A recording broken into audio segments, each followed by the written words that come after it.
Hello అండి, welcome back to dobbies den.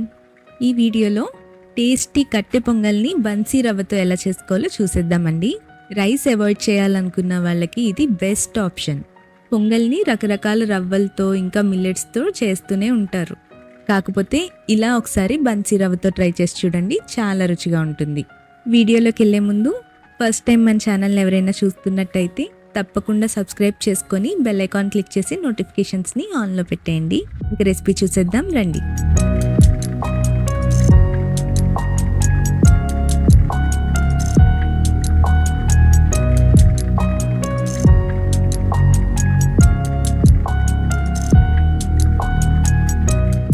దీనికోసం నేను తీసుకున్న కప్లో సగానికి అంటే హాఫ్ కప్ పెసరపప్పుని తీసుకుంటున్నానండి.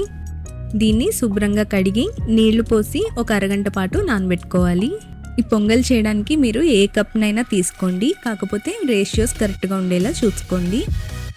ఇప్పుడు ఒక టీ స్పూన్ మిరియాలని ఇలా కొద్దిగా దంచి పెట్టుకోండి. పొంగల్ ఇంకా ఘాటుగా కావాలనుకునే వాళ్ళు మీ ఇష్టాన్ని బట్టి మిరియాల క్వాంటిటీని పెంచుకోండి.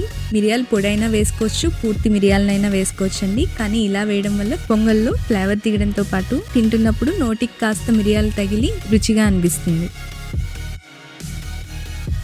ఇప్పుడు ఒక ప్రెషర్ ప్యాన్లో మీరు ఎంతైతే పెసరపప్పుని మెజర్ చేసుకున్నారో అదే క్వాంటిటీ నెయ్యి ఇంకా నూనెను కూడా వేసుకోండి. నేను ఇక్కడ స్టాండర్డ్ మెజరింగ్ కప్స్లో హాఫ్ కప్ని మెజర్ చేసే కప్ యూస్ చేశాను. దాంట్లో సగం పెసరపప్పు తీసుకున్నానండి. అందుకే ఈ పావు కప్పుతో నెయ్యి ఇంకా నూనెను వేస్తున్నాను. పొంగల్లో నెయ్యి ఎంత ఎక్కువ ఉంటే అంత రుచిగా ఉంటుందండి. ఇప్పుడు దీంట్లో 2 టేబుల్ స్పూన్లు జీడిపప్పును వేసుకొని లైట్ గోల్డెన్ కలర్ వచ్చే వరకు వేయించుకోవాలి. జీడిపప్పు ఇలా వేగాక ఇప్పుడు దీంట్లో హాఫ్ టేబుల్ స్పూన్ జీలకర్ర, మనం ముందుగా దంచి పెట్టుకున్న మిరియాల పొడి, పావు టేబుల్ స్పూన్ ఇంగువ, అలాగే 2 రెమ్మలు కరివేపాకును కూడా వేసి వేయించుకోవాలి.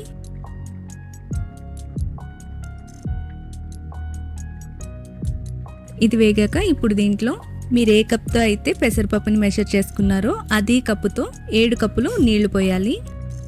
అంటే అరకప్పు పెసరపప్పు ఇంకా 1 కప్పు బన్సీ రవ్వకి 7 కప్స్ వాటర్ తీసుకోవాల్సి ఉంటుంది. ఇప్పుడు దీంట్లో రుచికి సరిపడా ఉప్పును కూడా వేసి బాగా కలుపుకోండి.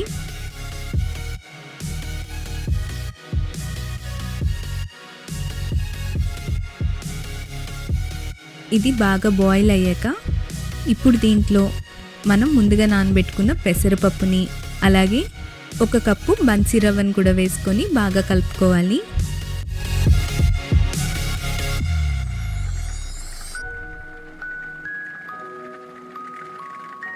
ఇలా ఒకసారి బాగా కలుపుకున్నాక మూత పెట్టి 1 విజిల్ రానిస్తే సరిపోతుందండి.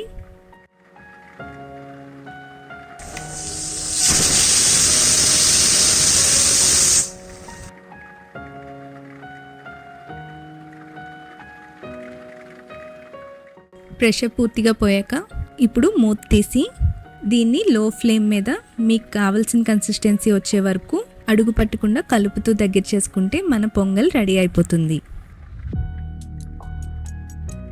నెయ్యి ఎక్కువ వేసుకొని ఇంకా రుచిగా చేసుకోవాలనుకుంటే ఈ స్టేజ్లో పొంగల్ కాస్త దగ్గర పడ్డాక ఒక అరకప్పు నేతిని కొద్దిగా వేస్తూ మీకు నచ్చిన కన్సిస్టెన్సీ వచ్చే వరకు లో ఫ్లేమ్ మీద కలుపుతూ ఉండండి. ఇలా లాస్ట్లో గీ యాడ్ చేయడం వల్ల దాని టేస్ట్ అండ్ టెక్స్చర్ కూడా చాలా బాగుంటుంది. నచ్చిందా? వీడియో నచ్చితే లైక్ చేసి మీ ఫ్రెండ్స్ అండ్ ఫ్యామిలీతో షేర్ చేయండి. అలాగే ఇంకా మన ఛానల్ని ఎవరైనా సబ్స్క్రైబ్ చేయకపోయి ఉంటే తప్పకుండా సబ్స్క్రైబ్ చేసుకొని బెల్ ఐకాన్ క్లిక్ చేసి నోటిఫికేషన్స్ని ఆన్లో పెట్టేయండి. Thank you.